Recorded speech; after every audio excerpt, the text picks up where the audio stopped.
মইনুল চৌধুরী সেদিন বাংলা ভাষার জন্য উনাকে যখন সাংবাদিকরা প্রশ্ন করেছিল তখন উনি বলেছিলেন আমি সরকারের সাথে আছি।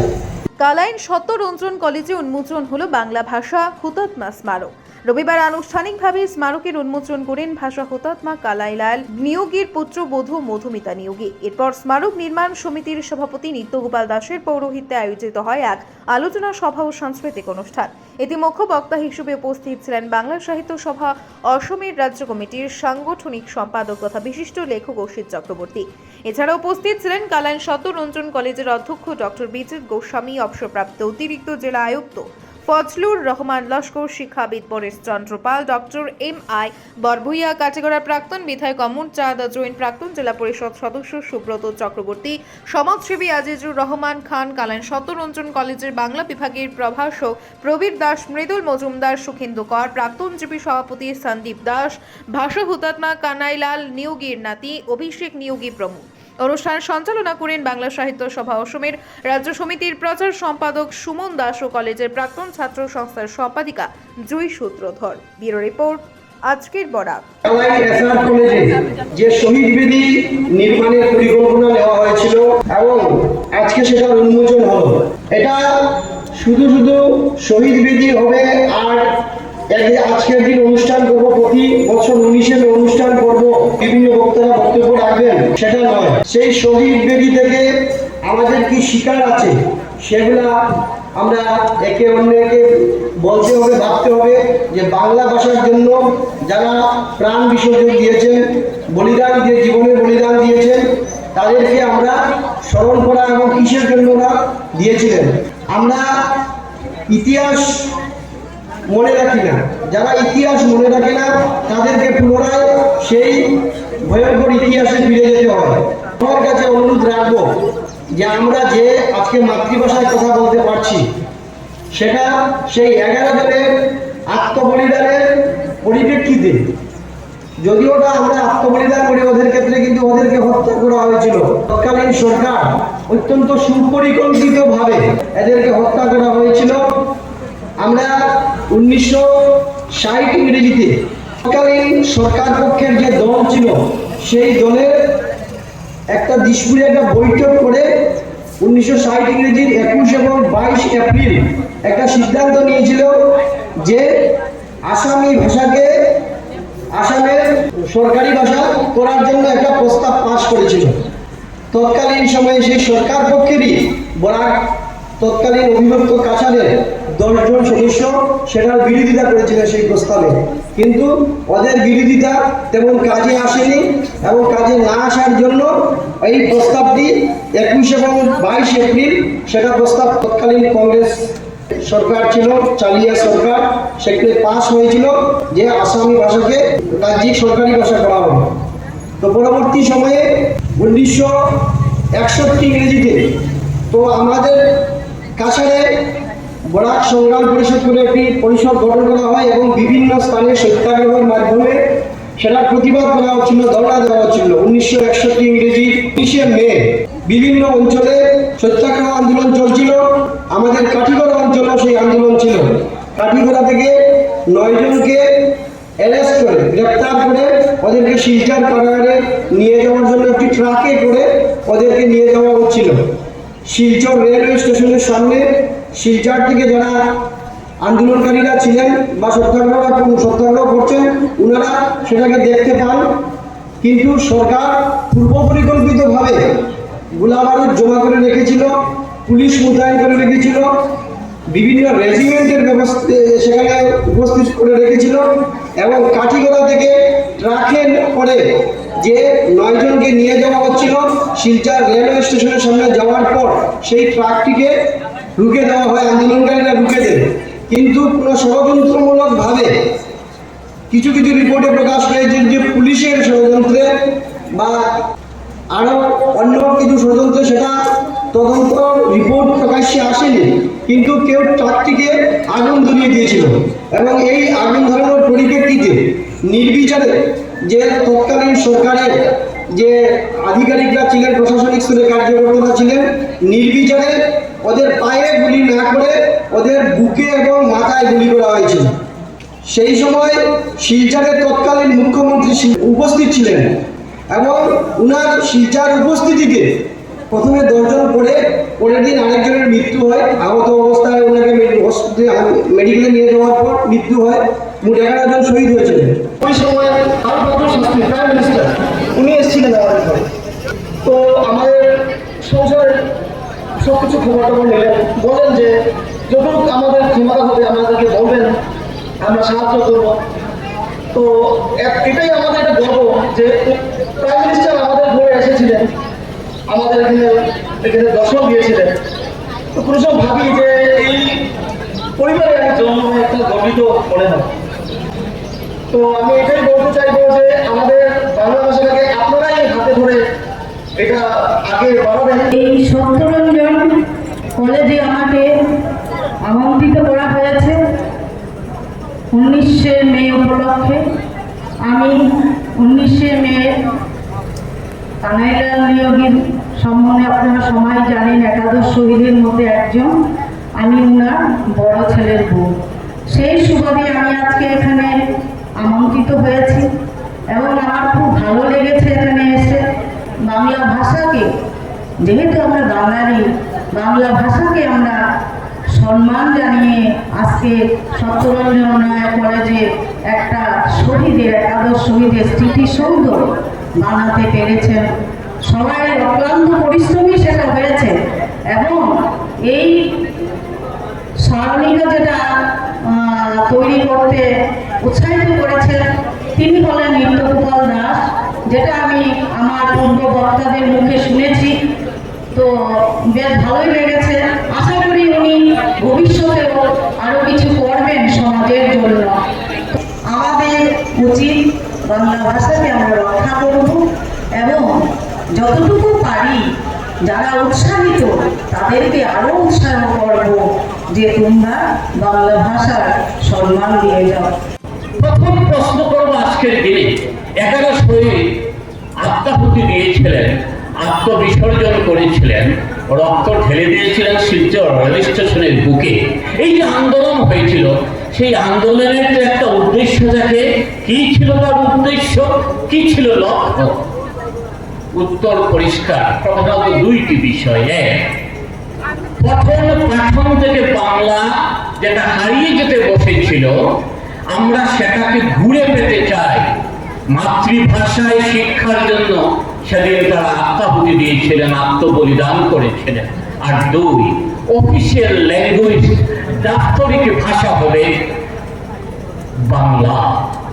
তাদের রক্তের বিনিময়ে আমরা সে 2টি অধিকার অর্জন করেছি। অর্থাৎ বরাকের মানুষেরা তারা স্কুলে কলেজে বাংলায় পড়বে, আমরা সেটা করতে পারি, এখনো পারি। আর আরেকটা অফিসিয়াল ল্যাঙ্গুয়েজ আমরা বাংলা যদি ব্যবহার করি আমরা সেটা করতে পারি। এখন প্রশ্ন নিজের উপর নিজে করছি।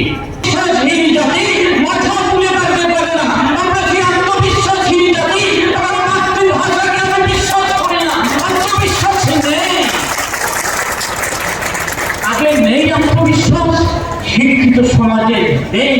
যারা ইউনিভার্সিটিতে পড়াচ্ছেন, যারা কলেজে পড়াচ্ছেন, যে অফিসিয়াল লেভেলে উচ্চ পদে আছেন, তারা চলে গেছেন বাংলা ভাষা থেকে তাদের সন্তানদেরকে, নাতিদেরকে, পুত্রদিগকে সরিয়ে দিয়েছেন বাংলা ভাষা থেকে।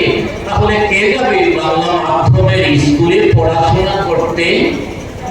যারা পয়সা দিয়ে প্রাইভেট স্কুলে পড়াতে পারে না তারা যাবে। আরে ভাই এভাবে তো ব্যাংকের ছাতার মতো গজিয়ে উঠেছে সমস্ত বরাক উপত্যকায়। এখানে শহীদের রক্তের ছায়া এই বাংলার পতাকে গজিয়ে উঠছে একটা ব্যাংকের ছাতার মতো। ইংরেজি মাধ্যমিক স্কুল, আরবি স্কুল, ফার্সি স্কুল, আরবি ফার্সি স্কুল আর ইংরেজি মাধ্যমিক স্কুল, ওগুলাকে গড়ে উঠেছে বাংলা ভাষাকে পুষ্টি সাধন করার জন্য। বুকে হাত দিয়ে বলুন, কেউ যদি এখানে বাংলাকে বলুন বুকে হাত দিয়ে, এগুলোকে বাংলা মাধ্যমের পুষ্টি সাধন করতে বা উন্নত করতে এইগুলি স্কুলকে আপনারা বানাচ্ছেন। এদিকে সেদিকে, গ্রামে গঞ্জে, শহরে, পাড়ায় কি জন্য বানাচ্ছেন? আমার ছেলেদেরকে, আমার পড়শিকে, আমার পাড়া প্রতিবেশী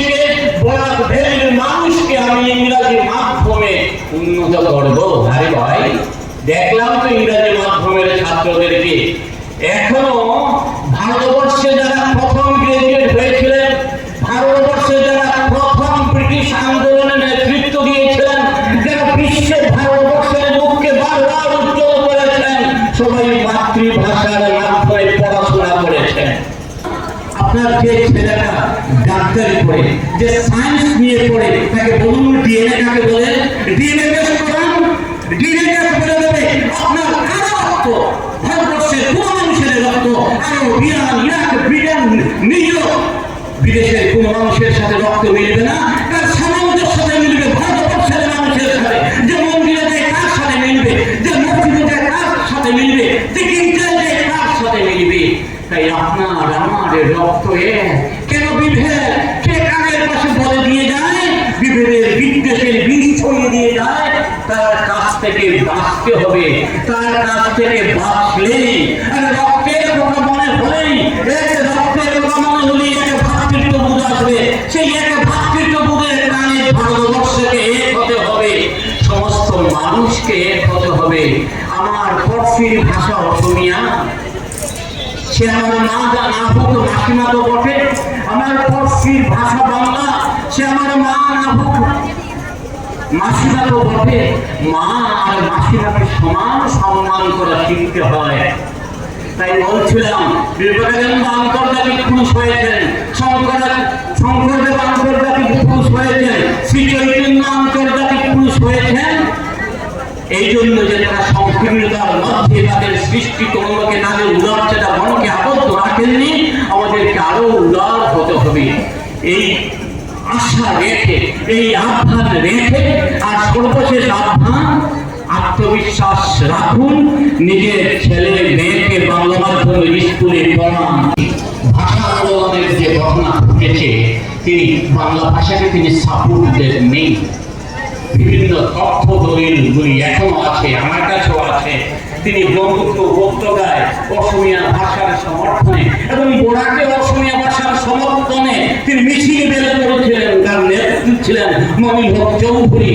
আসিমগঞ্জে মিছিল বেরিয়েছিল, বাজারঘাটে মিছিল বেরিয়েছিল, হাইলাকান্দির পার্শ্ববর্তী আলগাপুরে মিছিল বেরিয়েছিল, অসমীয়া ভাষা জিন্দাবাদ ধ্বনিতে শুনাইয়ে মিছিল বেরিয়েছিল, অসমীয়া ভাষা জিন্দাবাদ। আমাদেরকে তারা বিভক্ত করেছিলেন।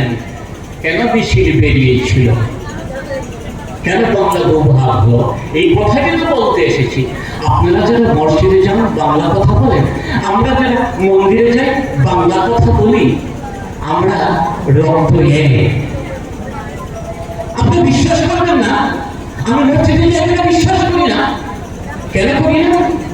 কারণ আমার কানে মন্ত্র দেওয়া হয়, কি একটা বলা হয়, বিদ্বেষ ছড়ানো হয়, কিন্তু প্রকৃত সত্য আমার সাথে ফোনেও আলাপ করতে পারেন। আমি সে দাবি নিয়ে বলছি, আপনাদের রক্ত, আমাদের রক্ত, ভারতবর্ষে যারা থাকি, আমরা যারা মসজিদে যাই, সবার রক্ত কি রক্ত? বৈদিক সংস্কৃতির রক্ত। আমরা যে সভ্যতা, সেটা বৈদিক সভ্যতা। বেদ রচনা হয়েছিল সিন্ধু নদের পারে পাকিস্তানে, সেই নদ এখনো আছে। সেই নদে পারে আমাদের সভ্যতার জন্ম হয়েছিল। বলা হয় সিন্ধু সভ্যতা, হয়তো ব্রিটিশ সভ্যতার মানে 1940-22 সময় সেটা আবিষ্কৃত হয়েছিল। আমরা বৈদিক সভ্যতার মানুষ, আমাদের পূর্বপুরুষ সিন্ধু নদের পাড়ের মানুষ, আমাদের পূর্বপুরুষ রাম কৃষ্ণ আমাদের পূর্বপুরুষ। আমি মানলেও পূর্বপুরুষ, আমি না মানলেও পূর্বপুরুষ, আমি মসজিদে গেলেও পূর্বপুরুষ, আমি মন্দিরে গেলেও পূর্বপুরুষ, আমি গির্জায় গেলেও তারা আমার পূর্বপুরুষ। রাম কৃষ্ণ আমার পূর্বপুরুষ। আমি অস্বীকার করি, আমি মসজিদে যাই, আমি অস্বীকার করি, আমি মানি না। আমি আরো বিজ্ঞান আমার পূর্বপুরুষ না, বন্ধু না। আপনারা বিজ্ঞান বিশ্বাস করেন, ছাত্রদেরকে ডাক্তারি পড়ান, ছাত্রদেরকে ইংরেজি পড়ান, মসজিদে গেলে পড়ান, মন্দিরে পড়ান। আপনার যে ছেলেটা ডাক্তারি পড়ে, যে সায়েন্স নিয়ে পড়ে, তাকে বলুন ডিএনএ কাকে বলে? ডিএনএ টেস্ট করান, ডিএনএ টেস্ট করে দেবে আপনার কারো রক্ত, ভারতবর্ষের কোন মানুষের রক্ত আরো Iran, Iraq, Britain, new York, বিদেশের কোন মানুষের সাথে রক্ত মিলবে না, তার সামঞ্জস্যের সাথে মিলবে ভারতবর্ষের মানুষের সাথে। যে মন্দিরে যায় কার সাথে মিলবে, যে মসজিদে যায় কার সাথে মিলবে, যে গির্জায় যায় কার সাথে মিলবে। তাই আপনার আমার রক্ত কেন বিভেদ? কে কানের পাশে বলে দিয়ে যায়, বিভেদের বিদ্বেষের বীজ ছড়িয়ে দিয়ে যায়। তার কাছ থেকে বাঁচতে হবে, তার কাছ থেকে বাঁচলেই আর রক্তের কথা মনে হলেই, এক রক্তের কথা মনে হলেই এক ভাতৃত্ববোধ আসবে। সেই এক ভাতৃত্ববোধের কারণে ভারতবর্ষকে এক হতে হবে, সমস্ত মানুষকে এক হতে হবে। ভাবে কিছু কিছু রিপোর্টে প্রকাশ পেয়েছে যে পুলিশের ষড়যন্ত্রে বা আরো অন্য কিছু ষড়যন্ত্রে সেটা তদন্ত রিপোর্ট প্রকাশ্যে আসেনি, কিন্তু কেউ ট্রাকটিকে আগুন ধরিয়ে দিয়েছিল এবং এই আগুন ধরানোর পরিপ্রেক্ষিতে নির্বিচারে যে তৎকালীন সরকারের যে আধিকারিকরা ছিলেন, প্রশাসনিক স্তরে কার্যকর্তারা ছিলেন, নির্বিচারে ওদের পায়ে গুলি না করে ওদের বুকে এবং মাথায় গুলি